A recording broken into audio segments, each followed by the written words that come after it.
A história acompanha Celeste, uma mulher de 67 anos que descobre ser vítima de um golpe financeiro e emocional arquitetado por seu próprio filho, Rodrigo, com a cumplicidade de sua nora, Marina, e a omissão de sua filha, Beatriz.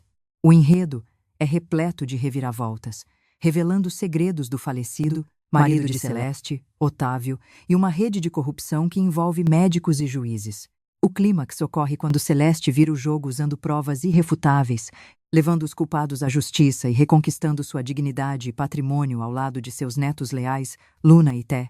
Um copo de cristal se espatifou contra o chão de madeira, espalhando fragmentos brilhantes por toda a sala de jantar decorada. O som seco da porcelana, sendo atingida pelo metal dos talheres, cessou abruptamente, dando lugar a um silêncio tão denso que parecia sufocar os presentes. Ninguém ousava respirar enquanto o líquido escuro do vinho manchava a toalha de renda branca, expandindo-se como uma ferida aberta no centro da mesa. O ar estava carregado de uma eletricidade hostil, uma tensão acumulada por décadas que finalmente encontrava um ponto de ruptura diante dos olhos de todos. Eu senti meu sangue ferver enquanto as palavras venenosas de meu próprio filho ainda ecoavam pelas paredes da casa que eu construí com suor. Sacrifício. Ele me olhava com um desprezo mal disfarçado, os lábios curvados em um sorriso arrogante que eu nunca imaginei ver no rosto da criança que, um dia, embalei nos braços. A humilhação era pública, lançada diante de sua esposa sonsa e de seus próprios filhos, como se eu fosse um móvel velho e inútil que precisava ser descartado. Minhas mãos tremiam sob a mesa, não de medo, mas de uma fúria gelada que começava a tomar conta de cada fibra do meu ser.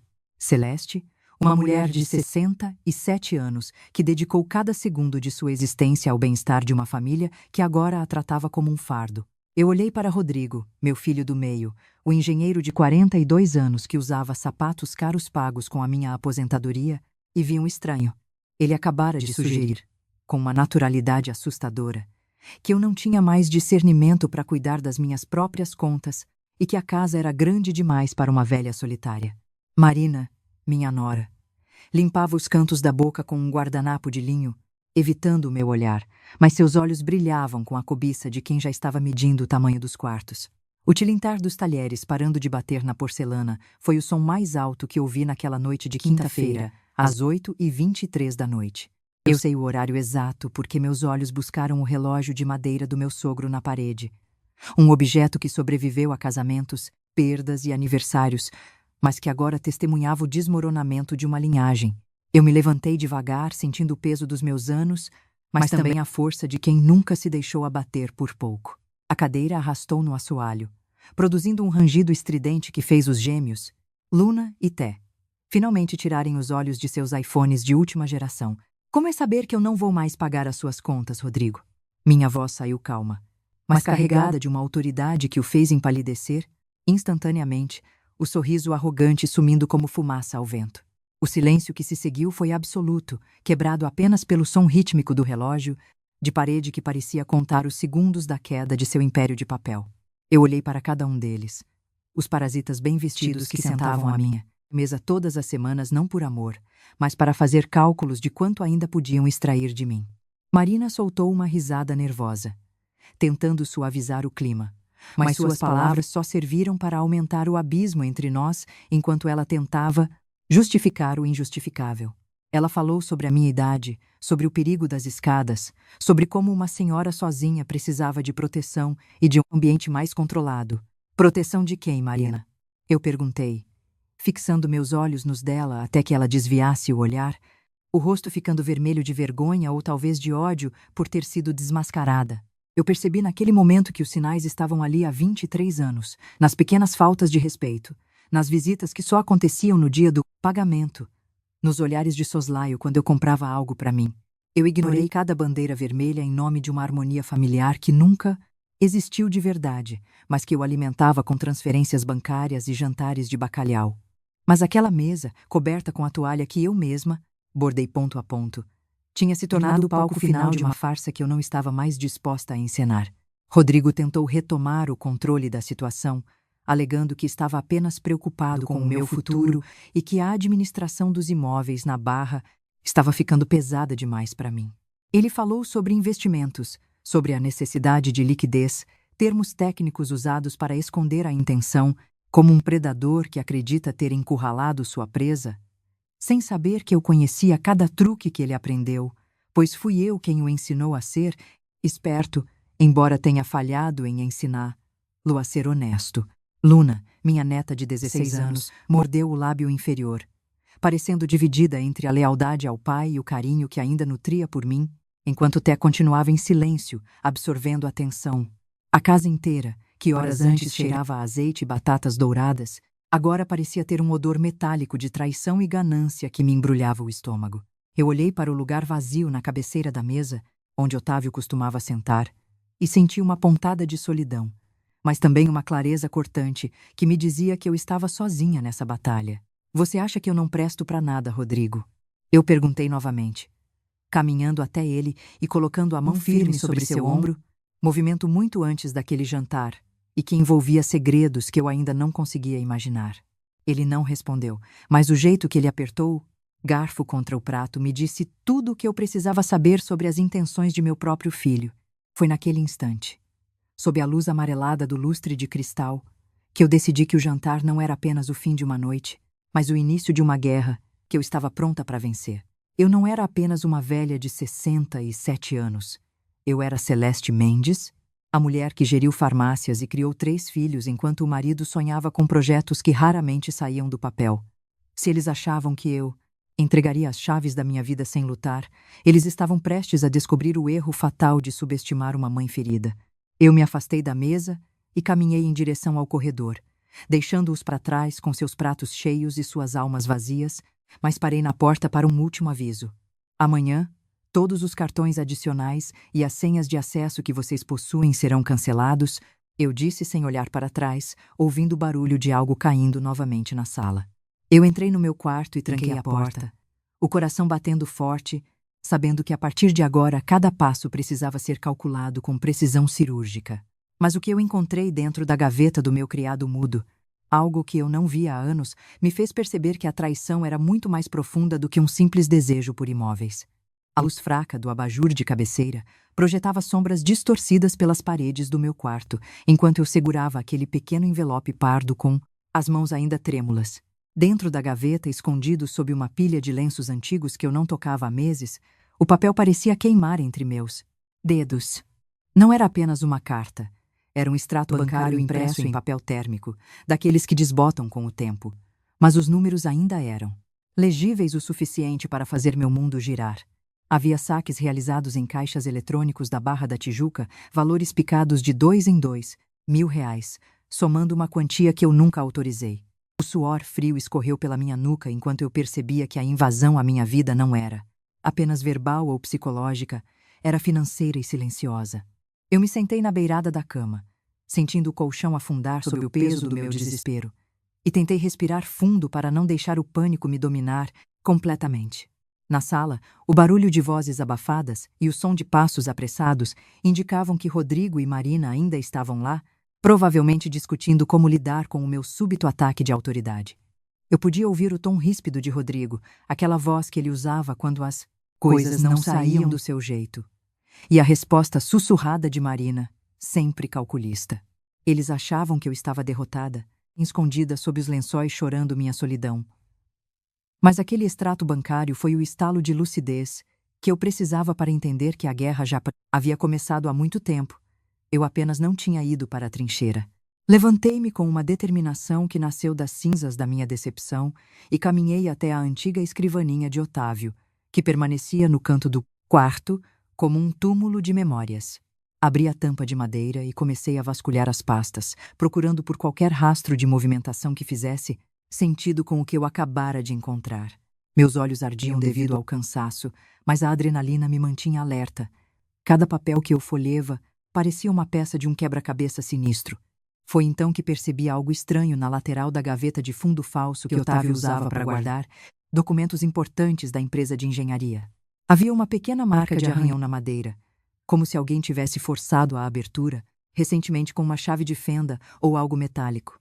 O meu coração deu um salto doloroso contra as costelas, enquanto eu puxava a gaveta com força, revelando o compartimento que deveria estar vazio ou conter apenas papéis antigos de seguros. Para minha surpresa, encontrei uma pasta de plástico azul, impecavelmente nova, que definitivamente não pertencia ao tempo de Otávio, que faleceu há 7 anos. Dentro dela, havia cópias de documentos de identidade meus, fotos de páginas do meu passaporte e, o que era mais perturbador, uma procuração em branco com um espaço reservado para minha assinatura. Eles não estavam apenas esperando que eu ficasse senil. Eles estavam preparando o terreno para forjar a minha vontade antes mesmo de eu perder a consciência. Marina estivera no meu quarto, vasculhando minhas coisas mais íntimas, enquanto eu preparava o jantar com tanto carinho. A sensação de violação foi tão intensa que precisei me apoiar na mesa para não cair, sentindo o ar fugir dos meus pulmões como se alguém tivesse me dado um soco. Eu me lembrei das quintas-feiras passadas, de como Marina sempre se oferecia para me ajudar a guardar as roupas de cama ou para buscar um remédio para dor de cabeça no meu quarto. Toda aquela gentileza era uma fachada para ganhar tempo e acesso aos meus documentos, uma espionagem doméstica executada sob o teto que eu mesma sustentava. Rodrigo, meu próprio filho, permitira, ou talvez incentivara, que sua esposa agisse como uma ladra dentro da casa da mãe, tudo por uma ganância que eu não conseguia mensurar. Eu olhei para a foto de família sobre a estante, onde todos sorríamos em um Natal feliz, e senti um nojo profundo daquela encenação barata. De repente, o som da maçaneta da porta do meu quarto girando me fez pular de susto, e eu rapidamente escondi a pasta azul sob uma pilha de jornais velhos. A porta se abriu apenas uma fresta, e a voz de Rodrigo saiu macia, carregada daquele tom falso de preocupação que agora me causava arrepios. Mãe, você está bem. Não quisemos te chatear. Só estamos nervosos com as contas. Ele disse, mas eu podia sentir a mentira vibrando no ar. Eu não respondi. Mantive-me em silêncio absoluto, esperando que ele desistisse e fosse embora para que eu pudesse continuar minha investigação privada. Ouvi o suspiro dele de irritação e o som dos passos se afastando pelo corredor, seguidos pelo barulho da porta da frente sendo fechada com força. A casa finalmente mergulhou em um silêncio sepulcral, mas para mim era o silêncio de um campo de batalha após a primeira explosão. Eu peguei a pasta azul novamente e comecei a ler cada linha daquela procuração, percebendo que os poderes concedidos dariam a Rodrigo controle total sobre os apartamentos da Barra e sobre as minhas contas bancárias. Se eu assinasse aquilo, ou se eles conseguissem forjar minha assinatura, acumulado com seus investimentos fracassados, dos quais ele nunca falava abertamente, ele estava afundando e decidira me usar como boia de salvação, sem se importar se eu morreria afogada no processo. Passei o restante da madrugada em claro, vasculhando cada canto daquele quarto que eu achava ser o meu refúgio seguro, mas que agora parecia uma cena de crime. Encontrei mais extratos, anotações de valores e até uma lista de clínicas de repouso em Petrópolis, com preços circulados a caneta vermelha, indicando uma pesquisa meticulosa. Eles já tinham escolhido o meu destino, um lugar bonito nas montanhas onde eu ficaria protegida enquanto eles dilapidavam o que restava do patrimônio de Otávio. As lágrimas finalmente vieram, mas não eram de tristeza, eram de uma revolta tão poderosa que senti meu corpo inteiro vibrar com uma energia nova. Eu não era uma vítima, eu era a proprietária. E eles iriam descobrir que Celeste Mendes ainda tinha muitas cartas na manga, que eu nunca soube que possuía. Eu peguei meu telefone celular antigo, aquele que Rodrigo sempre dizia que eu devia trocar por um modelo novo, e disquei um número que eu não chamava há décadas. Os somdavos do Dr. Arnaldo, o advogado que cuidou do inventário de Otávio e que sempre foi um homem de integridade absoluta, trouxe um pouco de paz ao meu coração. Arnaldo, sou eu, Celeste. Preciso que você venha à minha casa hoje de manhã, sem que ninguém saiba, eu sussurrei, olhando para a porta do quarto com medo de ser ouvida pelas paredes. O combinado foi feito, e eu comecei a me arrumar com o cuidado de quem se prepara para um evento oficial, usando meu melhor conjunto azul marinho. Eu precisava parecer impecável, lúcida e inabalável diante do que estava por vir, pois qualquer sinal de fraqueza seria usado contra mim naquele jogo de xadrez familiar. No entanto, enquanto eu passava o batom diante do espelho, ouvi um barulho vindo do sótão, um lugar que ninguém visitava há anos. Era um som de madeira sendo arrastada, como se alguém estivesse procurando por algo escondido entre as vigas do telhado, e eu soube imediatamente que Rodrigo não tinha ido embora como eu pensava. Ele estava na minha casa, no escuro, procurando o que restava do segredo que Otávio jurou levar para o túmulo, e o pavor gelado voltou a tomar conta de mim ao perceber que eu não era a única que guardava mistérios naquela família. A madeira rangendo vindo do sótão parecia ecoar dentro do meu próprio crânio. Cada estalo uma batida de um tambor fúnebre que anunciava o fim da minha paz doméstica. Rodrigo não havia ido embora. Ele estava lá em cima, violando o último refúgio de memórias do pai, como um abutre sobrevoando restos de uma vida que ele acreditava pertencer-lhe por direito. Eu apertei o batom contra os lábios com tanta força que a ponta se quebrou, manchando meus dedos de um vermelho vivo que lembrava sangue, mas não vacilei. Guardei a pasta plástica azul sob o colchão, um segredo contra outro segredo, e saí do quarto com passos leves de quem aprendeu a caçar na própria casa. Subi a escada estreita que levava ao sótão, sentindo o ar ficar mais pesado e empoeirado a cada degrau, o cheiro de mofo misturando-se ao odor metálico do meu próprio medo. A porta estava entreaberta, e uma luz amarelada escapava pela fresta, revelando a silhueta de Rodrigo ajoelhado entre caixas empilhadas e móveis, cobertos por lençóis cinzentos. Ele segurava uma furadeira, e o que parecia ser uma barra de ferro, os olhos fixos em um cofre de parede antigo que Otávio jurava estar vazio há décadas. O suor escorria pelo pescoço dele, encharcando o colarinho da camisa cara que eu mesma havia passado com ferro, na semana anterior. Procurando algo que não te pertence, Rodrigo? Perguntei. Minha voz cortando o silêncio do sótão como uma lâmina de aço gelado. Ele deu um salto, deixando a ferramenta cair no chão com um baque surdo que levantou uma nuvem de poeira sufocante, e me olhou com olhos arregalados, a culpa estampada em cada linha do rosto. Mãe, você me assustou. Isso estava. Vendo se havia infiltrações, o telhado parece velho.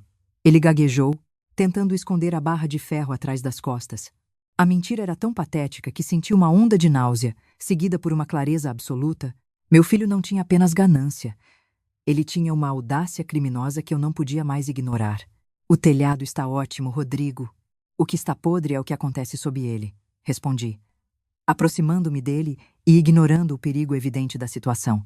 Eu olhei para o cofre semiaberto, percebi que ele já havia forçado a tranca, mas o interior parecia decepcionantemente vazio para ele.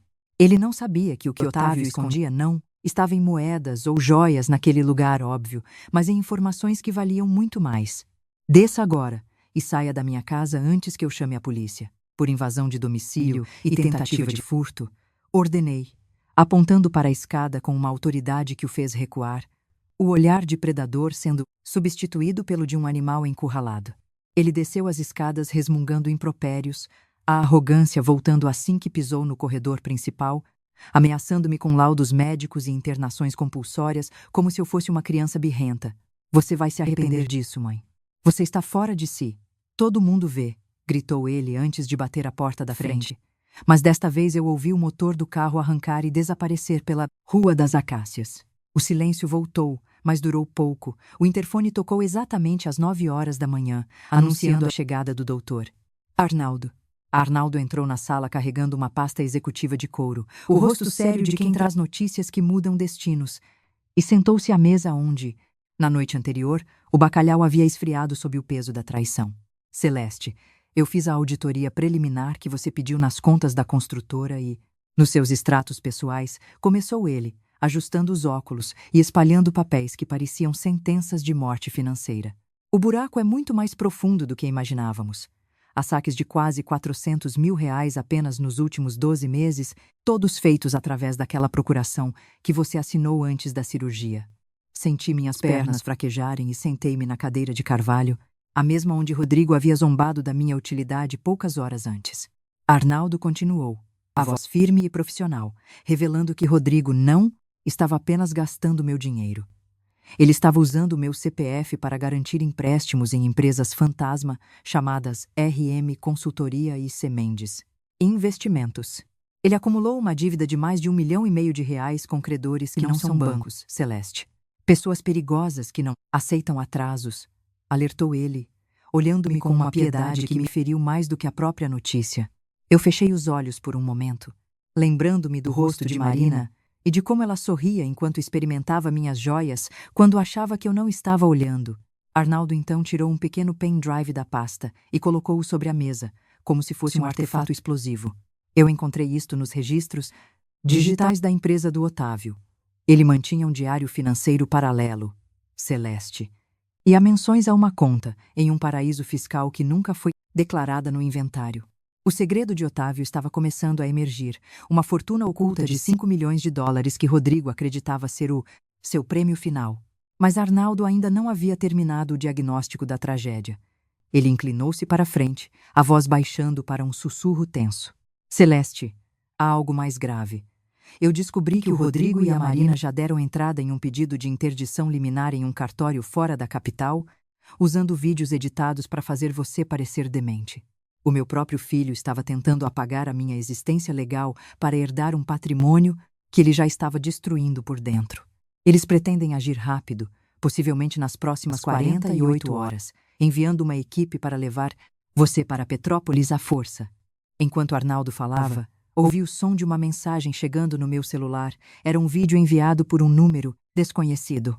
Com as mãos trêmulas, dei play e vi a imagem de Beatriz, minha filha mais velha, chorando em um lugar escuro, enquanto a voz de Rodrigo ao fundo dizia: ou você convence a mamãe a assinar a interdição voluntária, ou eu entrego o vídeo do seu acidente para o Paulo hoje mesmo.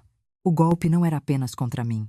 Rodrigo estava usando a própria irmã como refém de um segredo sórdido para garantir que eu fosse enterrada viva em um asilo. E percebi, com um horror gélido, que a guerra agora tinha vítimas que eu amava desesperadamente. No meu celular parecia queimar a palma da minha mão, enquanto as lágrimas de Beatriz e a voz ameaçadora de Rodrigo distorciam a realidade diante dos meus olhos cansados. Eu olhei para o doutor Arnaldo, que permanecia em silêncio, respeitando o luto súbito de uma mãe que acabara de descobrir que um filho usava a própria irmã como moeda de troca. Beatriz está em Curitiba, mas esse vídeo foi gravado em algum lugar que eu não reconheço. Sussurrei, sentindo o ar fugir dos meus pulmões como se a casa inteira estivesse desmoronando. Eu precisava agir, mas não podia ligar diretamente para ela. Não com Rodrigo monitorando cada movimento meu e possivelmente cada chamada que saía desta rede. Levantei-me da mesa de jantar e caminhei até a janela, observando o movimento discreto na Rua das Acácias, onde a vida parecia continuar indiferente à tragédia que se desenrolava sob o meu teto. Arnaldo aproximou-se, sua presença sólida sendo o único ancoradouro em meio à tempestade de traições. Celeste, se ele está chantageando a Beatriz com esse vídeo de 2019, significa que ele tem provas físicas de algo que ela tentou esconder por todos esses anos, explicou ele, ajustando os óculos com uma seriedade profissional. Eu me lembrei do acidente, de como ela ficou transtornada na época, mas nunca imaginei que seu próprio irmão estaria guardando as cinzas daquele incêndio para usá-las contra ela no futuro. Peguei o telefone fixo, o único que Rodrigo ainda acreditava ser inofensivo, e liguei para a Sônia, minha vizinha de 2 décadas, pedindo que ela fizesse um favor simples: comprar uma passagem de ônibus para mim em dinheiro. Vou para Curitiba hoje à noite, sem malas, apenas com o que cabe na bolsa. Decidi, sentindo uma determinação gelada, substituir o pânico que me paralisava. Arnaldo concordou com a estratégia, mas alertou que eu precisaria de um álibi para as 48 horas que estaria fora, já que Marina certamente viria me vigiar sob o pretexto de cuidar da minha saúde. Enquanto Arnaldo organizava a auditoria das contas conjuntas, eu comecei a preparar o terreno para a minha partida silenciosa, deixando o televisor ligado no volume alto para simular a minha presença habitual. Saí pelos fundos, atravessando o jardim de orquídeas onde cada vaso tinha o nome de uma santa, e pulei o pequeno muro que dava para o terreno baldio da esquina. A viagem até o terminal rodoviário foi um borrão de luzes e sombras, mas minha mente trabalhava em dobro, revisando cada detalhe da procuração que Arnaldo mencionara e do cofre forçado no sótão. Se Rodrigo estava tão desesperado para abrir aquele cofre, era porque ele sabia que Otávio deixara algo mais do que apenas dívidas e arrependimentos. Cheguei a Curitiba nas primeiras horas da manhã de sábado, o frio da Serra Paranaense cortando meu rosto enquanto eu caminhava em direção ao condomínio de Beatriz. Encontrei-a no jardim, sentada em um banco de madeira, com o rosto inchado e os olhos fixos no vazio, exatamente como a vi naquele vídeo sinistro. Mãe, o que você está fazendo aqui? Ele vai descobrir, gritou ela ao me ver. O terror estampado em sua face, sendo a prova definitiva de que Rodrigo a tinha sob o seu domínio total. Eu a abracei com força, sentindo seu corpo tremer contra o meu, e sussurrei que o tempo de ter medo de Rodrigo havia acabado naquela quinta-feira de outubro. Sentamos na cozinha de sua casa, longe dos ouvidos de seu marido Paulo, e Beatriz finalmente desabou, confessando que o acidente de 2019 não foi apenas uma colisão fortuita. Eu não estava sozinha, mãe. E o Rodrigo filmou tudo do carro de trás. Ele a obrigava a vazar informações sobre meus extratos bancários e sobre o valor dos aluguéis na Barra, usando-a como uma espiã infiltrada no meu sobreviver. A raiva que senti ao ouvir aquilo foi tão intensa que por um momento a visão ficou turva, mas Beatriz segurou minhas mãos e entregou-me um pequeno envelope que ela guardava escondido no fundo de uma caixa de remédios. Ele esqueceu isso no meu carro no mês passado. É um contrato de venda da Casa da Gávea, já assinado por ele como representante legal da construtora, disse ela, revelando o golpe final que ele pretendia desferir. Rodrigo não queria apenas o dinheiro das contas. Ele pretendia vender o chão sob os meus pés por 4 milhões de reais e me deixar sem teto antes mesmo da interdição judicial ser concluída. Eu olhei para aquele documento e percebi que a assinatura de Otávio na garantia da empresa era a chave que ele usava para abrir todas as portas. Mas havia um detalhe que Rodrigo, em sua arrogância, ignorara. Voltei para o Rio de Janeiro com o contrato na bolsa e uma confissão gravada da minha própria filha, pronta para enfrentar o lobo no seu covil. No entanto, ao entrar em casa pela porta da frente, encontrei Marina sentada no meu sofá, segurando um frasco de remédios que eu nunca vira antes e sorrindo de um jeito que gelou minha alma. Dona Celeste, a senhora demorou. O doutor Francisco está lá em cima terminando de examinar os seus sintomas de confusão mental, disse ela, enquanto 2 homens corpulentos saíam da cozinha, bloqueando minha única saída e fazendo-me perceber que a equipe de interdição já estava dentro da minha fortaleza. Marina sorria de forma gélida enquanto balançava o frasco de comprimidos desconhecidos. Um som plástico que ecoava como uma sentença de morte na sala, tapete persa que Otávio e eu compramos em nossa lua de mel. Senti o peso do contrato de venda da casa que Beatriz me entregara queimando dentro da ponto. Minha bolsa. Uma prova de traição que eu precisava proteger a todo custo. Dona Celeste, não tente resistir o doutor. Francisco Saião só quer garantir que sua mente volte ao normal, murmurou Marina com uma falsa doçura que me causava náuseas. Um homem de jaleco branco, com um olhar clínico e desprovido de qualquer empatia, desceu as escadas segurando uma prancheta e uma seringa já preparada. Era o doutor Francisco, o psiquiatra que Rodrigo pagava regiamente para forjar um diagnóstico de demência precoce. A senhora sumiu por quase 24 horas. Isso é um sinal claro de desorientação espacial e surto psicótico, afirmou ele com uma voz monótona, aproximando-se com passos lentos e calculados. Eu recuei até a parede, meu coração martelando contra as costelas, percebendo que a armadilha de interdição estava sendo fechada sobre mim naquele exato momento. Eu não estou desorientada, Francisco. Eu estava em Curitiba com a minha filha. E tenho provas de que vocês estão tentando me drogar. Gritei, minha voz saindo mais firme do que eu esperava. Mas eles apenas trocaram olhares de divertimento. Marina deu um passo à frente e tentou pegar minha bolsa.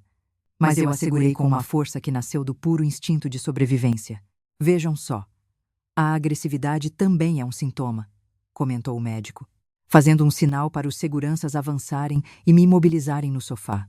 Senti mãos pesadas apertando meus ombros, mas antes que a agulha pudesse tocar minha pele, o som estridente de um alarme de incêndio disparou no andar de cima.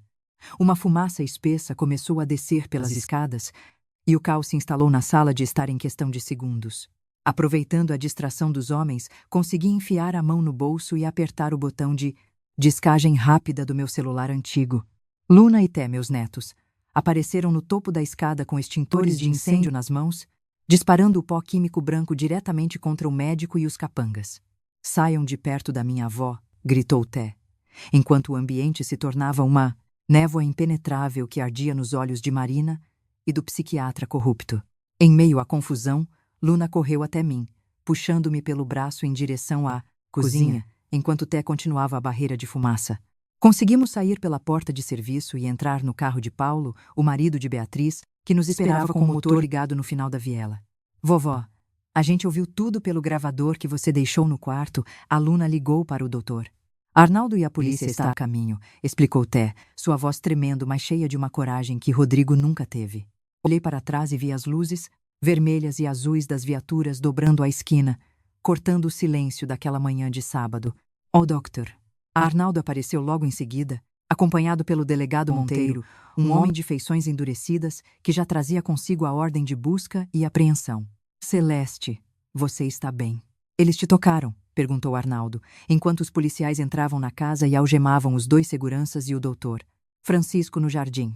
Marina tentou fugir pelos fundos, mas foi interceptada perto das orquídeas, o rosto coberto de pó branco e as mãos tremendo de puro terror. Eu respirei o ar fresco da manhã, sentindo o efeito da adrenalina diminuir e dando lugar a uma exaustão profunda. Mas a sensação de vitória era inebriante. Entreguei o envelope pardo de Beatriz para o delegado Monteiro, contendo o contrato de venda da casa assinado por Rodrigo. Isso aqui é estelionato e tentativa de cárcere privado, Dona Celeste. Vamos precisar do seu depoimento formal agora mesmo, disse Monteiro, folheando os documentos com um interesse crescente. No entanto, enquanto eu subia na viatura acompanhada pelos meus netos, Luna apontou para o sótão, onde uma luz ainda brilhava de forma suspeita. Corri até lá antes que os policiais pudessem me impedir e encontrei um rastro de papéis queimados perto do cofre forçado. Entre as cinzas, um pequeno pendrive metálico, que Rodrigo deve ter deixado cair em sua fuga apressada, brilhava sob a luz da lanterna. E ao conectá-lo no notebook de Té, a primeira imagem que surgiu foi um documento intitulado Herança Secreta, 2015, revelando que o golpe de Rodrigo era apenas a ponta de um iceberg deixado por Otávio que poderia destruir não apenas a nossa família, mas metade da elite financeira do Rio de Janeiro. O metálico do pendrive entre as cinzas do sótão parecia uma pequena adaga apontada para o coração da minha família, enquanto a tela do notebook de Té iluminava nossos rostos com uma luz azulada e fria. O arquivo Herança Secreta, 2015, demorou segundos para carregar, mas cada batida do meu coração, enquanto seus olhos percorriam colunas de números que não deveriam existir. Não eram apenas registros de dívidas, era um mapa detalhado de uma rede de corrupção que Otávio alimentou em silêncio por décadas, envolvendo nomes que eu costumava ver em colunas sociais e jantares de gala. Otávio apareceu em um vídeo gravado pouco antes de sua morte, com a voz frágil, mas carregada de uma frieza que eu nunca conhecia em nossos 38 anos de casamento. Ele explicava a Rodrigo, como se desse uma aula de sobrevivência, que a empresa construtora Peixoto e Filhos servia apenas como fachada para desviar fundos de obras públicas para contas em paraísos fiscais. Sua mãe é honesta demais.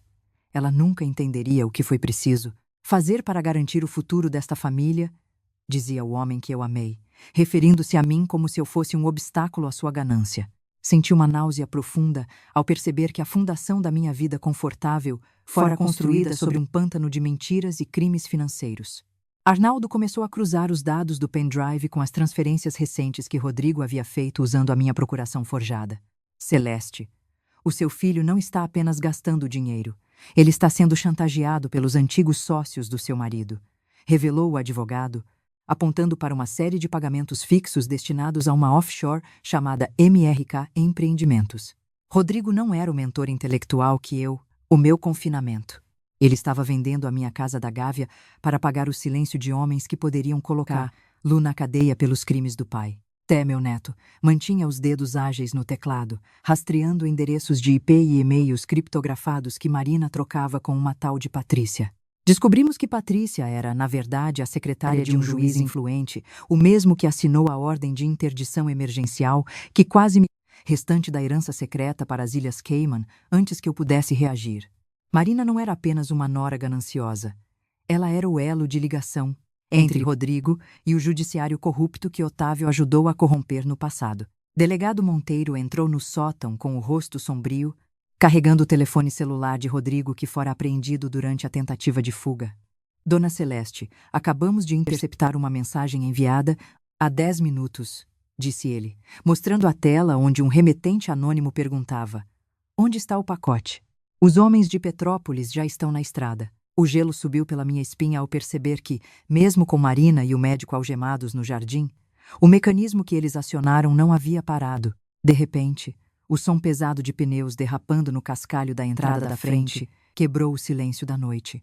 Seguido pelo bater de portas de um veículo, de grande porte, Luna correu até a janela e soltou um grito sufocado ao ver uma ambulância branca sem identificação parada diante do portão principal. 2 homens de terno escuro desceram, carregando uma maca e um kit de contenção química, ignorando as viaturas descaracterizadas que estavam escondidas nos fundos.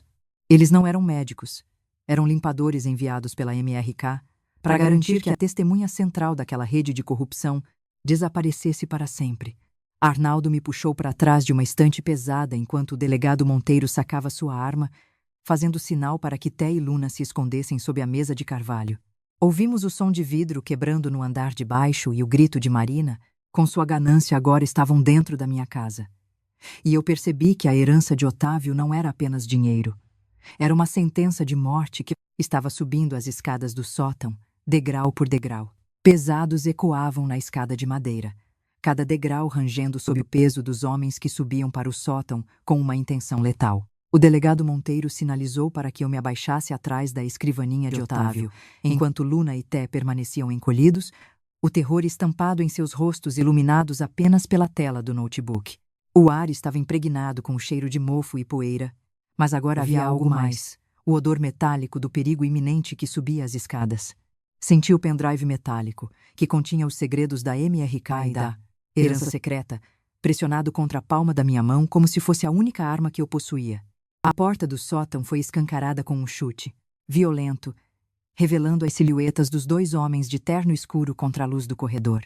Antes que o primeiro pudesse erguer o kit de contenção química, Monteiro disparou sua arma, o estrondo ensurdecedor fazendo meus ouvidos zumbirem e a poeira cair do teto. O impacto jogou o invasor para trás, mas o segundo homem mergulhou para o lado, protegendo-se atrás de uma pilha de caixas de documentos antigos. Luna soltou um grito abafado e T.A. puxou para mais perto, enquanto Cal se instalava no pequeno espaço confinado do sótão. Em meio ao tiroteio, uma voz rouca e autoritária ecoou lá de baixo, vinda do jardim, ordenando que todos cessassem fogo imediatamente. Era uma voz que eu não ouvia há anos, mas que reconheci instantaneamente, como sendo de Maurício, o antigo sócio e melhor amigo de Otávio, que todos acreditavam ter morrido em 2014. Ele entrou no sótão carregando uma pasta, de couro idêntica à de Arnaldo, mas com um olhar de quem conhecia todos os abismos daquela família. Maurício não estava ali para me matar. Ele estava ali para entregar a última peça do quebra-cabeça que Rodrigo e Marina tentaram desesperadamente destruir. Celeste, Otávio não era apenas um criminoso, ele era um homem que sabia que este dia chegaria e preparou uma salvaguarda, disse Maurício, aproximando-se com passos calmos sob a proteção do delegado Monteiro. Ele tirou uma chave dourada do bolso e apontou para o fundo falso do cofre que Rodrigo havia tentado arrombar sem sucesso horas antes. Enquanto os policiais algemavam o segundo invasor, Maurício abriu o compartimento secreto, revelando não apenas dinheiro, mas um conjunto de gravações originais de 2015. Eram as instruções finais de Otávio para que eu pudesse desmontar a MRK e recuperar os 5 milhões de dólares desviados antes que Rodrigo pudesse tocá-los. Sentamos ali mesmo, entre as cinzas e o rastro de pólvora, enquanto Maurício revelava que Rodrigo fora recrutado pela MRK por intermédio de Marina, que trabalhava para eles muito antes de conhecer meu filho. Marina não se casou com Rodrigo por amor. Ela foi infiltrada em nossa casa para garantir que a fortuna oculta de Otávio voltasse para as mãos dos sócios corruptos. Rodrigo, em sua cegueira e ganância, tornou-se o instrumento de sua própria ruína, ao acreditar que estava no controle de um golpe que já estava sendo monitorado por Maurício em segredo. A herança que Rodrigo tanto buscava era, na verdade, a corda que ele mesmo usou para se enforcar legalmente. Luna e Té ouviam tudo em silêncio, percebendo que o pai que conheciam era apenas uma marionete em um teatro de sombras muito mais vasto. Dr. Arnaldo começou a folhear os novos documentos entregues por Maurício, confirmando que a interdição judicial e a venda da casa podiam ser anuladas com uma única assinatura minha. No entanto, enquanto começávamos a sentir o gosto da vitória, o delegado Monteiro recebeu uma chamada urgente pelo rádio que mudou a cor do seu rosto. Rodrigo, em um último ato de desespero e covardia, havia conseguido escapar da custódia inicial e estava, agora na farmácia que eu costumava administrar, fazendo Beatriz de refém. Ele não queria mais o dinheiro. Ele queria que eu entregasse o pendrive As gravações de Otávio em troca da vida da minha própria filha. Se você não aparecer na farmácia em 30 minutos com a chave e o código, eu queimo tudo e levo a Beatriz comigo, gritou ele pelo telefone. E percebi, com um horror paralisante, que a guerra que eu achava ter vencido Sótão acabara de se tornar uma corrida contra a morte no asfalto quente da Barra da Tijuca. O asfalto da Barra da Tijuca parecia derreter sob o calor opressor daquela manhã, enquanto a viatura do delegado Monteiro cortava o trânsito com as sirenes desligadas para não alertar Rodrigo sobre a nossa aproximação. Eu segurava o pendrive e a pasta de couro contra o peito, sentindo o suor frio escorrer pelas minhas têmporas e a náusea lutar para subir pela garganta. Beatriz estava nas mãos de um homem que não tinha mais nada a perder. Um filho que transformou o amor em mercadoria e a família em um campo de execução. Luna e Té estavam no banco de trás, em um silêncio sepulcral que dizia mais sobre o fim da inocência deles do que qualquer grito poderia expressar. Chegamos à farmácia que eu administrei por décadas, o lugar onde cada prateleira guardava o rastro do meu trabalho árduo, agora cercado por um cordão de isolamento invisível. O letreiro luminoso piscava com uma lâmpada queimada, criando um ritmo nervoso que acompanhava as batidas do meu coração descompassado. Rodrigo estava visível através da vitrine de vidro, segurando Beatriz pelo braço, a fisionomia dele distorcida por uma loucura que ia além da simples ganância. Ele segurava um galão de álcool em uma das mãos e um isqueiro na outra. A ameaça de queimar tudo, que restava da nossa história pairando no ar carregado de vapores químicos. Fiquem aqui. Eu preciso fazer isso sozinha. Ordenei ao delegado Monteiro e aos meus netos, ignorando os protestos desesperados de Luna. Caminhei em direção à porta de vidro, sentindo o sol queimar meus ombros cobertos pelo conjunto azul marinho que agora parecia uma armadura pesada, demais para uma mulher de 67 anos. Rodrigo me viu e soltou uma gargalhada histérica que atravessou as paredes de vidro, um som que não guardava mais nenhum resquício da voz do menino que eu amamentei e curei febres no passado. Beatriz chorava silenciosamente, o rosto pálido e os olhos implorando por uma salvação que eu não sabia se era capaz de entregar. Abri a porta e o cheiro forte de álcool e medicamentos invadiu minhas narinas, trazendo flashes de uma vida inteira dedicada a curar as pessoas, enquanto meu próprio sangue estava envenenado. Aqui está o que você quer, Rodrigo. O pendrive, as gravações do seu pai, as senhas das contas no exterior e no Panamá, eu disse, erguendo a pasta com a mão firme, embora minhas pernas ameaçassem ceder a qualquer momento. Ele empurrou Beatriz em direção ao balcão de manipulação e avançou 2 passos, o isqueiro aceso produzindo uma chama pequena, mas capaz de iniciar o inferno. Jogue a pasta no chão e afaste-se, mãe. Você sempre foi lenta demais para entender o novo mundo. Ele rosnou, a saliva escapando pelos cantos da boca. Eu não joguei a pasta. Em vez disso, dei um passo à frente, fixando meus olhos nos dele com uma autoridade que o fez vacilar por um segundo. Você não quer apenas o dinheiro, você quer apagar a prova de que o seu pai era tão sujo quanto você. Não é? Perguntei, minha voz saindo fria como o mármore de uma tumba. Rodrigo gritou um xingamento e levantou o braço com o isqueiro, mas antes que pudesse agir, Luna e Té surgiram na entrada, a lateral da farmácia, onde costumavam brincar quando crianças. Luna segurava o celular antigo, gravando cada segundo daquela insanidade, enquanto Té carregava um cilindro de oxigênio vazio como se fosse um escudo. Pai, para. A polícia está gravando tudo, e a vovó já contou sobre o doutor.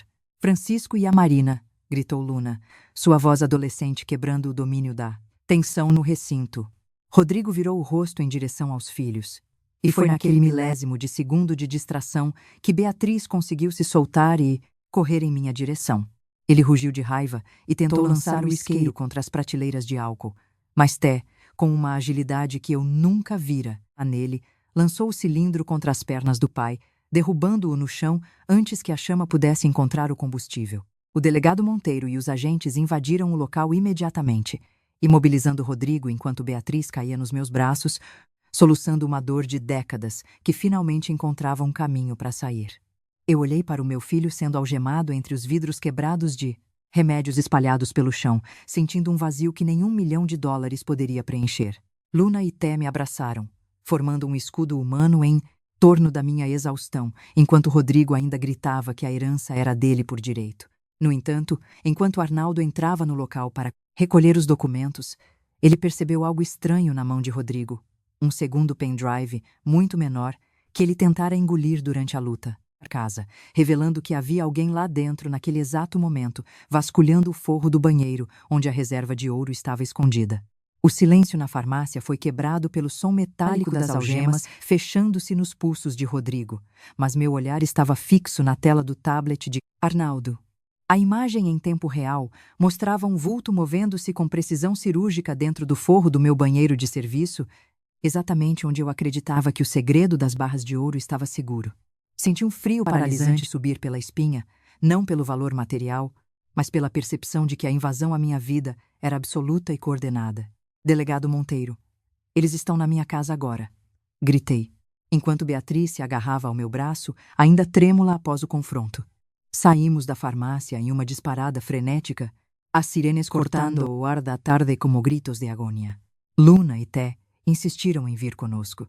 Seus rostos adolescentes endurecidos por uma maturidade forçada que nenhum avô ou avó desejaria para seus netos. No banco de trás da viatura, eu vi as ruas da Barra passarem como borrões de cores sem sentido, enquanto minha mente trabalhava em dobro para processar a traição de Rodrigo. Ele tentara engolir o pendrive. Uma prova de que ele não era o mestre do jogo, mas um espião sendo vigiado por alguém ainda mais ganancioso. Chegamos à Rua das Acácias e o cenário era de uma calma perturbadora. O portão estava encostado, um sinal de que a entrada não fora forçada, mas feita com uma chave mestre ou uma cópia. Monteiro gesticulou para que seus agentes cercassem o perímetro, enquanto ele e Arnaldo avançavam em direção à porta principal com armas em punho. Eu desobedeci a ordem de ficar no carro. Precisava ver quem era o monstro que estava terminando o serviço que Rodrigo começou. Entramos na casa. E o rastro de destruição era evidente. Gavetas abertas, papéis de Otávio espalhados pelo corredor e o cheiro de gesso quebrado vindo do banheiro de serviço. Subi as escadas com o coração martelando contra as costelas, sentindo o peso da história de Celeste Mendes em cada degrau. Ao chegarmos à porta do banheiro, o delegado Monteiro deu um chute violento, revelando uma figura agachada sobre o piso quebrado, segurando uma das 5 barras de ouro que eu havia enterrado simbolicamente no jardim. O vulto se virou bruscamente. E a luz da lanterna revelou o D.L.A., rosto de alguém que eu jamais esperaria ver ali. Alexandre Dumont, o advogado que Rodrigo disse ser o comprador da casa pela MRK Empreendimentos. Ele não era apenas um comprador externo. Ele era o arquiteto legal por trás de cada empresa fantasma, e o homem que Marina visitava secretamente todas, às terças e quintas.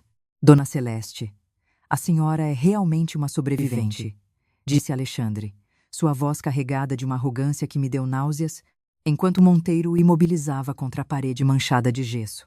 Mas o que realmente me derrubou não foi a presença dele, mas o que ele soltou ao ser algemado. Vocês pegaram o peixe pequeno, mas a Marina já está a caminho do aeroporto com os extratos das contas no Panamá. Olhei para Arnaldo e vi o pânico em seus olhos. O pendrive que recuperamos na farmácia era apenas uma isca. A verdadeira movimentação financeira. Corri até o sótão, o lugar onde tudo começou, e encontrei o notebook de Té ainda conectado à rede. Os arquivos estavam sendo deletados remotamente, um rastro digital que sumia diante de nossos olhos como fumaça ao vento. Luna, com as mãos ágeis, tentava bloquear o acesso externo, enquanto Té gritava que a localização de Marina estava se movendo rapidamente em direção ao aeroporto do Galeão. Eu senti que a justiça estava escorrendo por entre meus dedos uma fortuna de $5 milhões e a prova definitiva da corrupção de Otávio prestes a desaparecer para...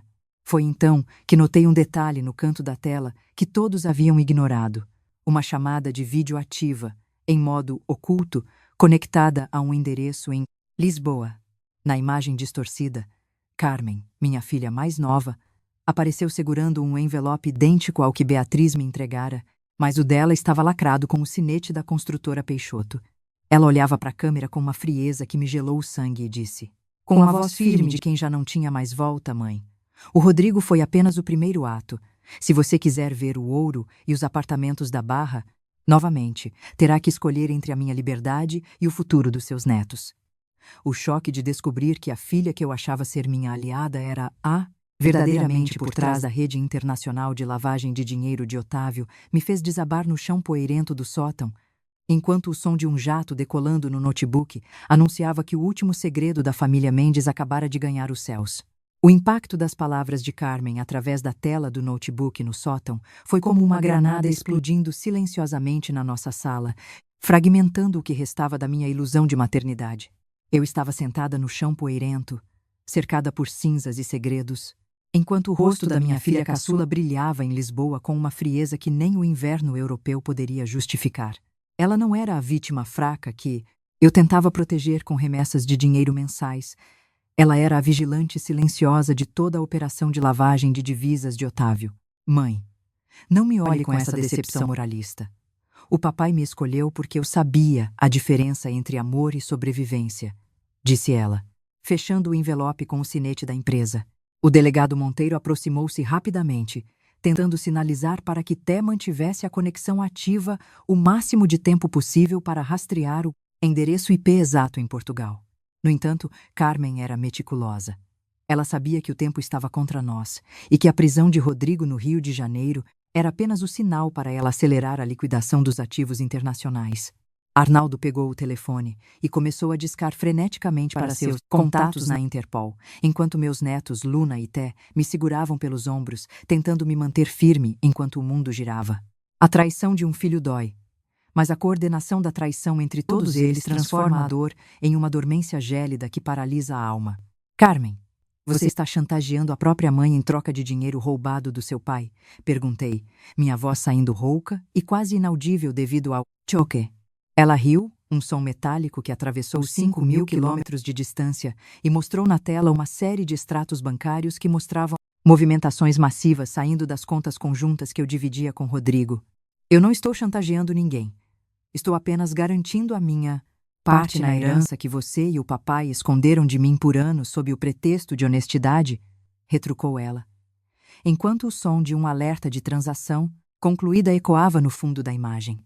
Luna, com uma agilidade digital que herdou da geração das telas, sussurrou que havia conseguido interceptar um subcanal de comunicação que Carmen estava usando para falar com Marina. Marina não estava fugindo apenas para se salvar. Ela estava levando os códigos de autenticação física que Otávio e Carmen usaria o status de residente europeia para converter os 5 milhões de dólares em barras de ouro físicas, tornando o rastreio impossível para as autoridades brasileiras. A adrenalina substituiu a exaustão no meu corpo, e eu me levantei do chão, limpando o pó do meu conjunto azul marinho, com uma dignidade que Carmen jamais conseguiria roubar. Olhei diretamente para a câmera e vi a hesitação passar pelos olhos dela por um breve segundo antes de ser substituída pela ganância. Você esqueceu de um detalhe, Carmen. Eu sou a sócia majoritária de 99 Fantran da Semendes Investimentos, a empresa que você e o Rodrigo criaram para ocultar esses fundos, afirmei, lembrando-me da revelação de Arnaldo no escritório. Sem a minha assinatura presencial ou uma prova de vida, autenticada no consulado, o banco em Lisboa bloquearia qualquer retirada acima de 100 mil euros. O rosto de Carmen empalideceu na tela, e ela começou a digitar algo furiosamente, percebendo que a rede que ela teceu tinha um buraco legal, que só a minha presença física poderia preencher.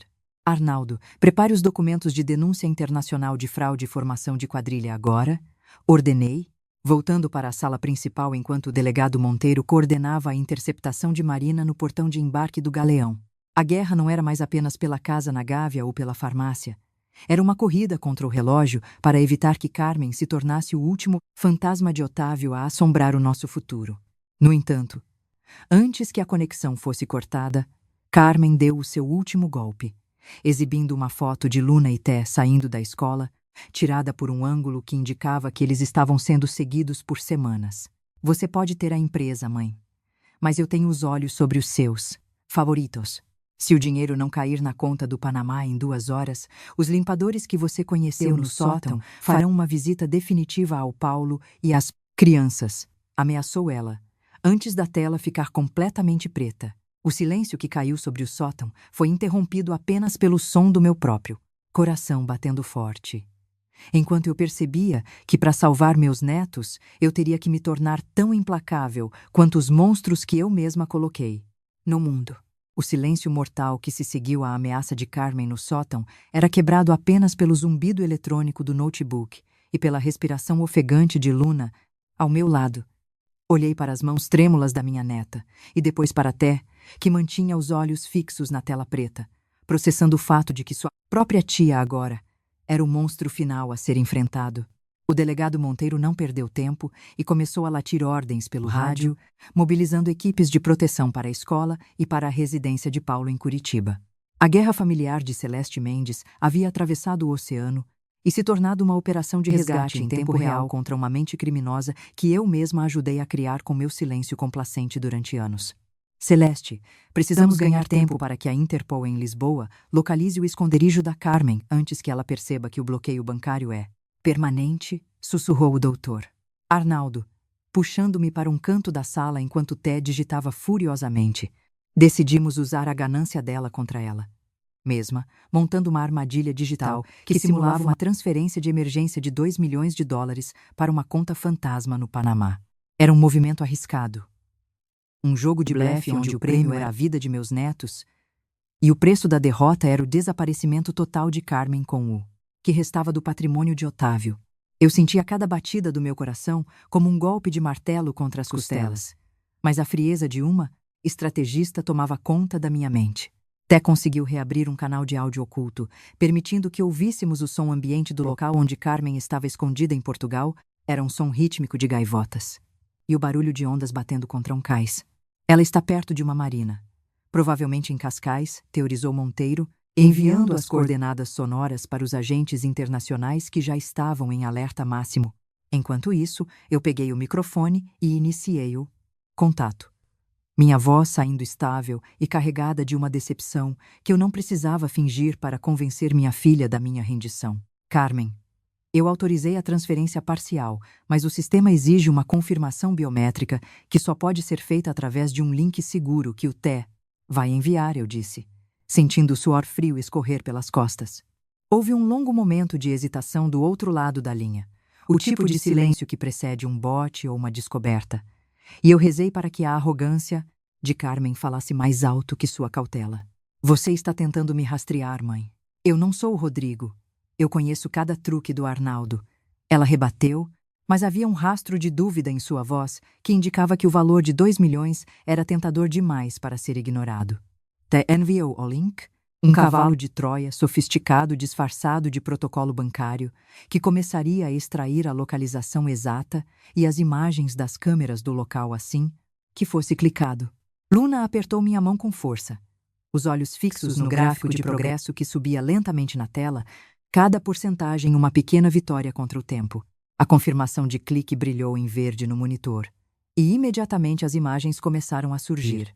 Carmen estava em um escritório luxuoso com vista para o mar, rodeada por pastas da construtora Peixoto e vários passaportes falsos espalhados sobre a mesa. Atrás dela, um homem que eu não reconheci, mas que Monteiro identificou como um braço direito da MRK Empreendimentos, segurava um telefone e olhava constantemente para um relógio de parede. Eles estavam prontos para partir, esperando apenas a confirmação do crédito para desaparecerem na rede de refúgios que Otávio havia mapeado para o pior cenário possível. A tensão no sótão era quase sólida, um peso que ameaçava esmagar minha determinação a qualquer segundo. Pegamos a localização. Ela está em um condomínio fechado na Quinta da Marinha, gritou Té, enquanto as coordenadas eram repassadas em tempo real para a Polícia Judiciária Portuguesa que já cercava a área.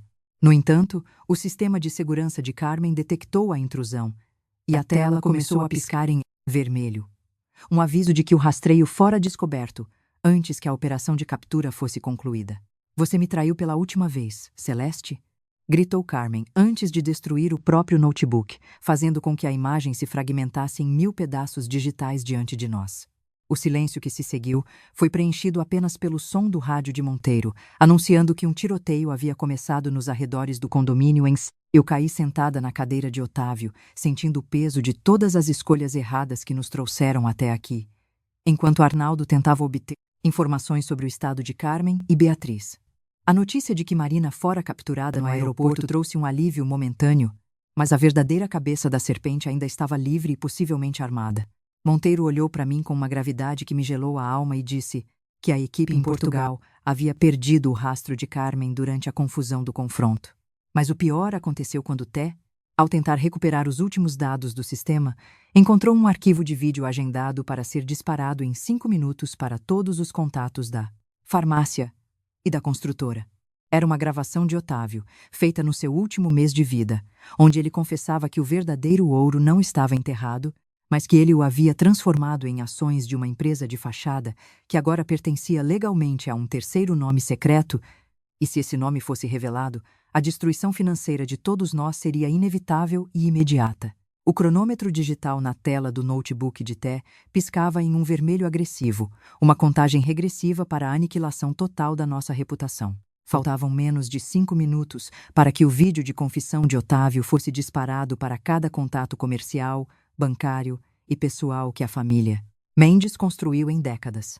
Eu sentia o ar faltar nos pulmões, enquanto Arnaldo tentava, em vão, ligar para o provedor de serviços para derrubar o servidor. Té digitava com uma velocidade sobre-humana, o suor escorrendo pela testa, tentando encontrar o interruptor digital que travaria aquele comando fantasma enviado de algum lugar nas sombras de Lisboa. A revelação de que o verdadeiro patrimônio estava em ações de uma empresa de fachada, protegida por um nome secreto, transformava tudo o que lutamos até agora em cinzas. Vovó, eu não consigo bloquear o disparo em massa. O sistema está blindado por uma criptografia que eu nunca vi, gritou Té, o desespero na voz me atingindo como um soco físico. Luna estava ao lado dele, tentando ajudar a mapear a origem do comando, enquanto o delegado Monteiro mantinha o rádio colado ao ouvido, esperando por notícias do cerco em Cascais. Eu olhei para Arnaldo e percebi que ele também estava pálido, a mão que segurava o celular tremendo levemente. Foi nesse momento de pânico absoluto que uma percepção gélida começou a se formar na minha mente, uma peça do quebra-cabeça que sempre esteve diante de mim, mas que eu me recusava a enxergar por pura negação emocional. Se Otávio confiava em alguém para ser o guardião legal dessas ações, não seria Rodrigo, que era impulsivo, nem Carmen, que era gananciosa demais para ser controlada. Precisava ser alguém que estivesse presente em cada decisão, alguém que tivesse acesso total à nossa rotina e que nunca despertasse suspeitas. Meus olhos buscaram o pendrive metálico que Maurício entregou no sótão e depois voltaram-se para Arnaldo, que evitava o meu olhar de forma quase imperceptível. Arnaldo, chamei, minha voz saindo fria e cortante, interrompendo o caos digital na sala. Por que você nunca mencionou que a Mendes Investimentos tinha um conselheiro consultivo vitalício com poder de veto sobre as ações? O silêncio que se seguiu foi mais aterrorizante do que o barulho do teclado de Té. Arnaldo baixou o braço, o celular escorregando de seus dedos e caindo sobre o tapete com um baque surdo. Celeste, eu fiz o que Otávio pediu para proteger você de si mesma. Sussurrou ele, a máscara de advogado leal caindo para revelar o rosto de um homem que foi o sócio oculto de cada transação escusa do meu marido. Ele não estava nos ajudando a derrotar Rodrigo e Carmen por justiça. Ele estava limpando o terreno para que o nome secreto, o dele, permanecesse intocado enquanto as crianças se devoravam. Arnaldo era o terceiro nome. O verdadeiro dono das ações que Otávio mencionava no vídeo, prestes a ser publicado. Té soltou um grito de triunfo misturado com horror ao conseguir quebrar a última camada do arquivo. Consegui parar o vídeo. Mas vovó, o nome no contrato de titularidade das ações não é do doutor. Arnaldo, disse ele, os olhos arregalados voltados para a tela. Eu caminhei até o notebook, sentindo o chão balançar sob meus pés, e li o nome que constava como beneficiário final da empresa de fachada MRK Sônia, minha vizinha e melhor amiga de 20 anos. A mulher que comprou minha passagem para Curitiba, que guardava minhas chaves e que consolava minhas lágrimas era, na verdade, a amante de longa data de Otávio e a detentora legal da fortuna que Carmen e Rodrigo tentavam roubar. O rádio de Monteiro chiou alto, e a voz de um agente em Lisboa anunciou que Carmen havia sido avistada entrando em uma propriedade privada que pertencia a uma cidadã brasileira chamada Sônia de Oliveira. Tudo se encaixou com uma violência insuportável. Sônia e Carmen estavam trabalhando juntas desde o início, usando Rodrigo como o bode expiatório perfeito para distrair a polícia, enquanto elas liquidavam o ouro e as ações. Beatriz foi sequestrada não apenas por Rodrigo, mas por ordens de Sônia para garantir que eu entregasse o pendrive, que continha as últimas chaves de criptografia que elas ainda não possuíam. De repente, ouvimos o som de um motor potente arrancando na calçada, E ao olharmos pela janela, vimos o carro de Sônia saindo em alta velocidade da casa ao lado.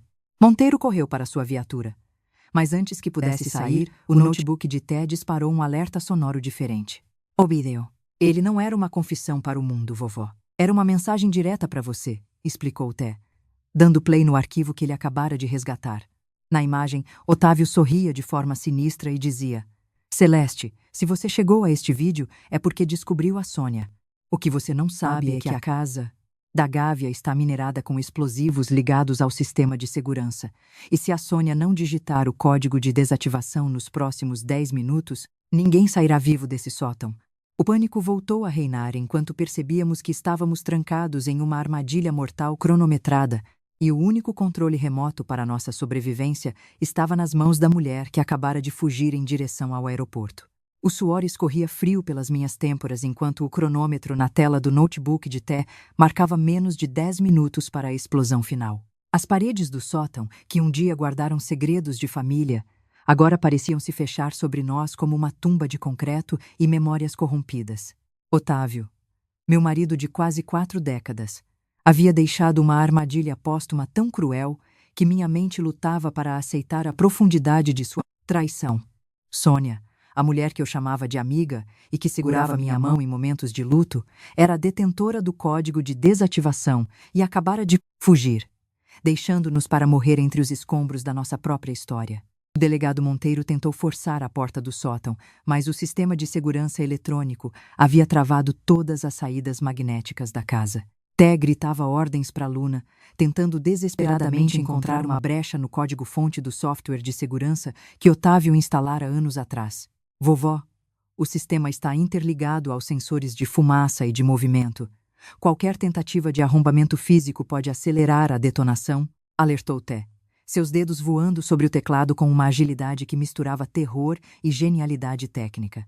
Eu olhei para Arnaldo, o advogado que agora se mostrava apenas mais um peão no jogo de Otávio, e vi o pavor absoluto estampado em seu rosto envelhecido pela ganância e pela... Foi nesse momento de desespero que meu celular, caído no chão poeirento, começou a vibrar com uma chamada de vídeo de Beatriz. Atendi com as mãos trêmulas, esperando ouvir mais ameaças de Rodrigo, mas a imagem que surgiu na tela foi a de Beatriz livre, em um porão escuro, segurando um dispositivo eletrônico. Mãe, eu consegui me soltar enquanto Rodrigo discutia com a Sônia pelo telefone. Eu estou no porão da casa da vizinha, gritou ela, a voz embargada pelo choro e pela adrenalina da fuga.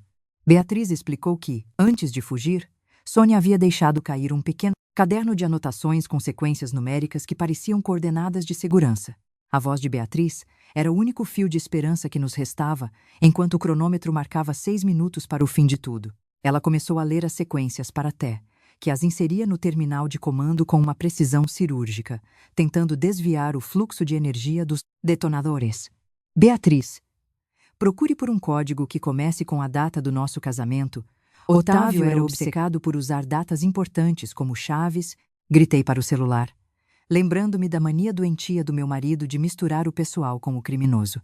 Luna ajudava Té a filtrar as entradas, enquanto o som de bipes intermitentes vindo das paredes indicava que os explosivos estavam entrando em modo de prontidão total. A cada sequência inserida que falhava, o ar no sótão parecia ficar mais escasso, carregado com um cheiro de ozônio e poeira estagnada. Monteiro mantinha o rádio em punho, tentando coordenar uma equipe de esquadrão de bombas do lado de fora, mas o risco de detonação prematura impedia qualquer intervenção externa. Sônia e Carmen, as verdadeiras arquitetas do caos final, já deviam estar longe, talvez observando o incêndio que... Carrasca. Era uma dor que superava qualquer ameaça física. Té soltou um grito de triunfo quando uma das sequências de Beatriz finalmente abriu uma subcamada do sistema de controle. Consegui desativar as travas das portas. Mãe, corra para fora agora, ordenou Té, mas o cronômetro da bomba principal ainda continuava a contagem, agora em menos de 3 minutos. Decidi que não sairíamos sem antes tentar o último código, pois se a casa explodisse, todas as evidências contra a MRK e a fortuna oculta seriam vaporizadas. Monteiro me puxou pelo braço, tentando me levar para a escada, mas eu me soltei com uma força que surpreendeu a todos, fixando meus olhos na tela do notebook. Beatriz, a última página. Deve haver um código escrito à mão, algo que Sônia usaria em caso de emergência absoluta, implorei pelo telefone. Beatriz folheou o caderno freneticamente, até encontrar uma anotação circulada em vermelho no verso da última capa. O fim é o recomeço. Té inseriu as iniciais dessa frase seguidas pela data de nascimento de Rodrigo, e por 1 milissegundo, o silêncio no sótão foi absoluto. O cronômetro parou em 42 segundos e o som dos bipes nas paredes cessou, dando lugar ao barulho reconfortante do vento batendo nas janelas da gávea. Saímos da casa como zumbis, respirando o ar úmido da noite carioca, enquanto as equipes de resgate invadiam o local para garantir a segurança da área. Beatriz chegou pouco depois em uma viatura policial, e o abraço que trocamos no jardim, cercadas pelas minhas orquídeas agora cobertas de pó de gesso, selou o fim de uma era de mentiras. No entanto, enquanto Monteiro recebia a confirmação de que Sônia fora interceptada na rodovia Washington-Luiz, Té aproximou-se de mim com um notebook nas mãos e um olhar de puro terror. Vovó, a desativação da bomba disparou um comando de limpeza automática em todos os servidores da MRK no exterior. Sônia não queria apenas nos matar. Ela ativou um vírus que está apagando a existência legal de cada centavo que o vovô escondeu. E o destino de toda a fortuna agora depende de um único servidor físico que acaba de ser ativado em um local que o GPS localiza dentro de um jazigo no cemitério de São João Batista. O vento gélido da madrugada soprava entre as lápides de mármore do cemitério de São João Batista, transformando os suspiros da noite em um coro de fantasmas que parecia zombar da nossa busca desesperada. Eu apertava o casaco contra o peito, sentindo o peso dos meus 67 anos em cada passo dado naquele solo sagrado e ao mesmo tempo profanado pelos segredos de Otávio. Té caminhava ao meu lado segurando o notebook como se fosse uma bússola mágica, enquanto Luna e Beatriz seguiam logo atrás, protegidas pela sombra do delegado Monteiro, que mantinha a mão firme no coldre da arma. O GPS indicava que o sinal do servidor físico, o último bastião da fortuna da família Mendes, estava emanando de dentro do jazigo perpétuo da família Peixoto, onde meu marido fora enterrado com todas as honras que ele nunca mereceu. Vovó, o sinal está ficando mais forte. Estamos a menos de 10 metros do alvo, sussurrou Té, sua voz tremendo não de frio, mas da percepção de que estávamos prestes a violar o descanso final do homem que causou todo esse inferno. Paramos diante da estrutura imponente de granito negro, onde o nome de Otávio brilhava sob a luz da lanterna de Monteiro, uma inscrição de esposo e pai exemplar que agora parecia uma piada de mau gosto. O delegado forçou a porta de ferro fundido do jazigo, que rangeu com um lamento metálico, revelando um interior impecavelmente limpo, mas carregado com o cheiro opressor de flores secas e mármore frio. Enquanto Té procurava por algum painel oculto entre as placas comemorativas, ouvimos o som de passos rítmicos vindo da alameda principal, um som de sapatos de salto batendo contra o calçamento de pedra. Do meio da névoa, surgiu uma figura que eu acreditava estar a quilômetros de distância. Detida em uma rodovia qualquer, Sônia. Ela não estava algemada, e em sua mão não havia um caderno, mas sim um controle remoto prateado que brilhava sinistramente. Vocês realmente acharam que a polícia rodoviária me pararia com o dinheiro que eu tenho distribuído por aí, disse ela, sua voz soando cristalina e desprovida de qualquer remorso, enquanto dois homens armados apareciam logo atrás dela, emergindo das sombras das estátuas de anjos. A traição de Sônia atingiu um novo patamar de perversidade quando ela revelou que o delegado Monteiro não era o herói que pensávamos, mas sim o antigo contato de Otávio na corregedoria. O homem que garantia que nenhuma investigação contra a construtora Peixoto chegasse ao fim. O choque me paralisou quando vi Monteiro baixar a arma e caminhar calmamente para o lado de Sônia, deixando Arnaldo e meus netos desprotegidos no centro do jazigo. Celeste. O Otávio sempre disse que você era a pessoa mais previsível do mundo. Ele sabia que você viria até o túmulo dele para tentar salvar o que restou, disse Monteiro, o sorriso cínico transformando seu rosto em uma máscara de vilania que eu demorei demais para identificar.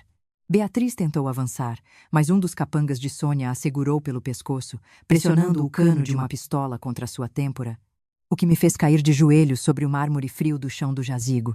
O servidor que você está procurando, Té, não está em um jazigo, ele é o próprio caixão do seu avô, revelou Sônia, soltando uma risada que ecoou por todo o cemitério.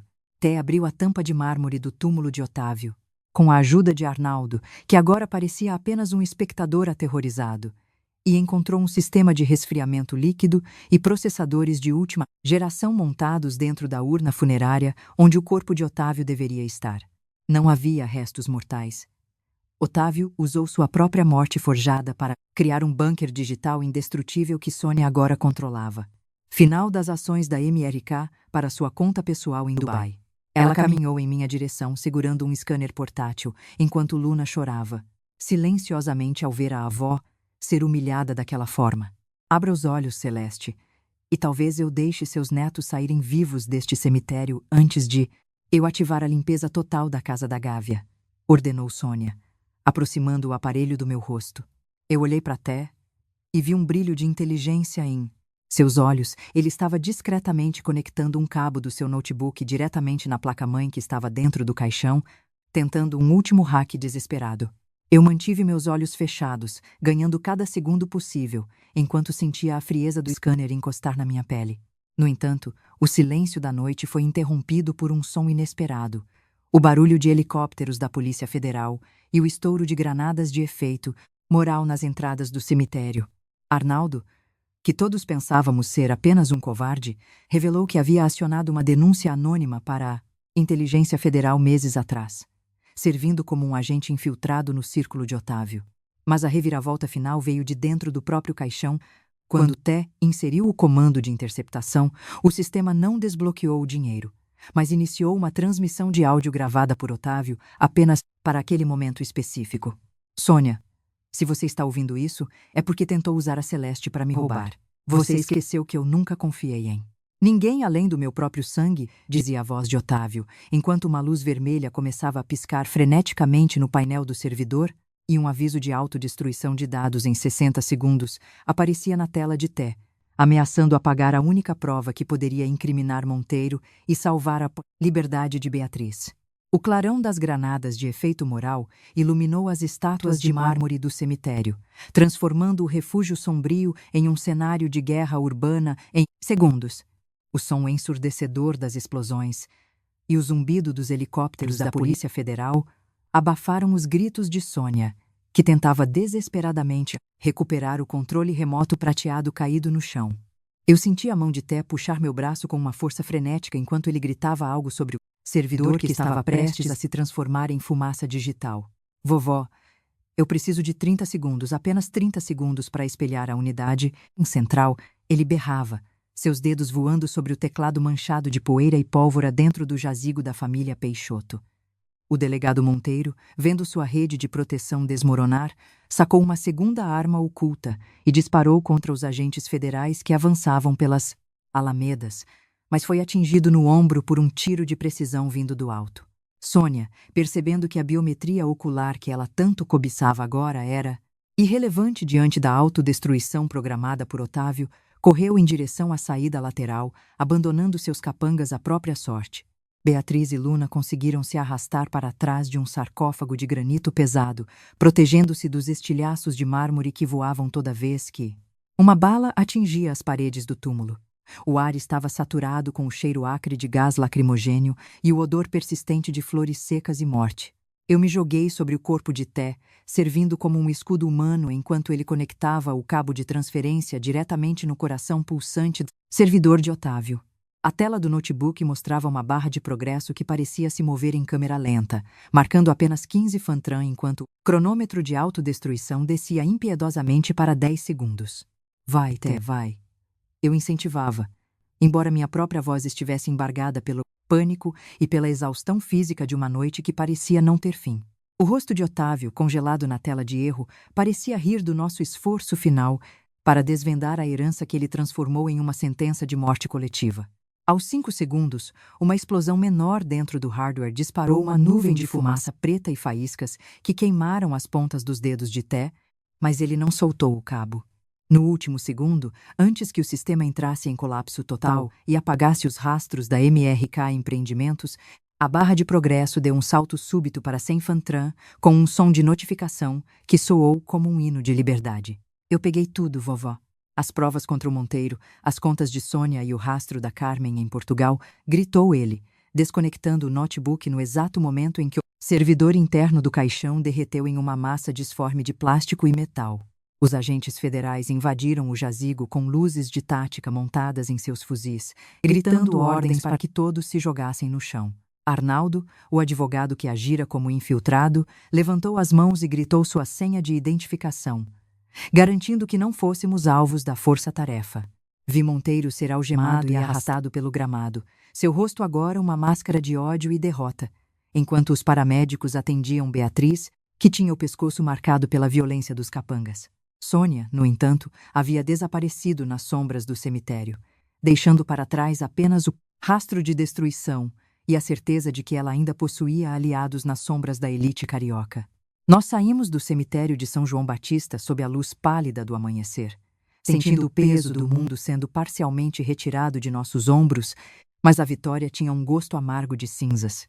A fortuna de Otávio, aqueles 5 milhões de dólares lavados em sangue e traição, agora estavam congelados pela Justiça Federal graças aos dados que Té salvara milagrosamente. Eu olhei para meus netos e vi que eles nunca mais seriam os mesmos. A inocência deles fora sacrificada no altar da ganância familiar. Mas ao olharmos para os dados salvos no carro, Luna percebeu algo que Té havia deixado passar na pressa da cópia. Um arquivo de áudio criptografado com o nome Paraceleste, ler após o incêndio. Com o coração na mão, dei o comando para reproduzir o arquivo enquanto atravessávamos a ponte Rio-Niterói em busca de segurança. A voz de Otávio, calma e quase carinhosa, começou a falar, mas não era sobre crimes ou dinheiro. Era um pedido de desculpas tardio e uma revelação que mudou tudo o que eu sabia sobre a noite em que ele morreu. Celeste, se você está ouvindo isso, é porque sobreviveu a Sônia. Mas o que ninguém te contou é que o Rodrigo não é o único filho que herdou o meu sangue escuro, dizia a gravação. No exato momento em que ele ia revelar um nome, o rádio do carro foi invadido por uma frequência de emergência anunciando que a casa da Gávea, que pensávamos estar segura, acabara de ser ocupada por um grupo de homens armados alegando posse legal através de um testamento secreto que ninguém sabia existir, e o nome do novo proprietário era o único que poderia nos destruir sem disparar uma única bala. O rádio do carro ainda chiava com a notícia da ocupação da minha casa na Gávea, enquanto a voz de Otávio na gravação morria em um silêncio digital abrupto.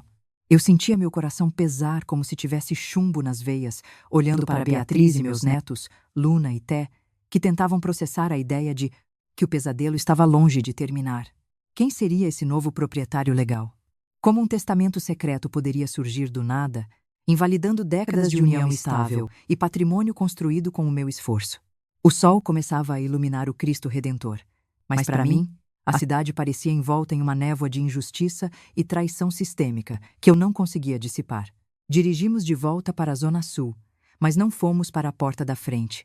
Paramos o carro de Paulo em uma rua lateral, observando a movimentação de homens de terno escuro que faziam a guarda do portão principal. Arnaldo, que estava em silêncio absoluto desde a saída do cemitério, finalmente abriu a boca para soltar a verdade que ele vinha escondendo por covardia ou lealdade distorcida. Celeste, o Otávio tinha um filho fora do casamento, um homem chamado Gabriel Silva, que ele sustentou em segredo na Suíça por 30 anos, revelou ele, sem conseguir sustentar o meu olhar de indignação. Gabriel não era apenas um filho bastardo, ele era o administrador de confiança de Otávio para todas as operações internacionais. Rodrigo e Carmen nunca tiveram inteligência para gerenciar. Senti uma onda de náusea ao perceber que, enquanto eu cuidava das orquídeas e administrava as farmácias, Otávio preparava um sucessor nas sombras para herdar o império de corrupção. Descemos do carro e caminhamos em direção à entrada, ignorando os protestos de Arnaldo, decidida a retomar o que era meu por direito de vida, não de sangue escuro. Um homem alto, de traços que lembravam assustadoramente os de Otávio na juventude, saiu pela porta principal segurando uma pasta de couro legítimo e um sorriso que carregava o mesmo veneno de Sônia. Era Gabriel Silva, o herdeiro fantasma que acabara de desapropriar a própria família legítima usando leis de sucessão que Otávio manipulou antes de forjar a própria. Dona Celeste, é um prazer finalmente conhecê-la, embora as circunstâncias sejam lamentáveis para a senhora, disse Gabriel, sua voz polida e desprovida de qualquer sotaque carioca, refletindo os anos de exílio dourado na Europa. Ele me estendeu um documento autenticado que listava a casa da Gávea e os apartamentos da Barra como bens de uma fundação sediada em Liechtenstein, da qual ele era o único beneficiário. Rodrigo, preso em uma cela fria, e Carmen, fugitiva em Portugal, eram apenas distrações que Otávio usou para que eu nunca olhasse na direção de Gabriel, o verdadeiro tubarão que esperava as águas ficarem calmas para atacar. Beatriz avançou contra ele, mas Gabriel apenas sinalizou para os seguranças, que a impediram com uma eficiência robótica que me gelou o sangue. Vocês têm 1 hora para retirar seus pertences pessoais. Depois disso, a propriedade será lacrada para inventário, declarou ele, voltando para dentro da minha casa como se fosse o dono absoluto daquele chão. Té olhou para o notebook, tentando encontrar alguma brecha nos dados, que copiamos no cemitério. Mas Gabriel fora treinado para não deixar rastros digitais óbvios. Ele era o mestre da limpeza financeira. Eu caminhei até o jardim de orquídeas, vendo os vasos quebrados pela equipe de Sônia e agora sendo ignorados pelos novos ocupantes, e senti uma força nova nascer do fundo da minha humilhação. Eu entrei na casa, ignorando a presença de Gabriel, e fui direto para o escritório, onde Otávio passava suas noites tramando contra mim. Gabriel me seguiu, observando cada movimento meu com uma curiosidade predatória, acreditando que eu estava apenas buscando joias ou dinheiro escondido. No entanto, eu não buscava riqueza. Eu buscava o reconhecimento de que eu nunca fui apenas uma espectadora na vida de Otávio.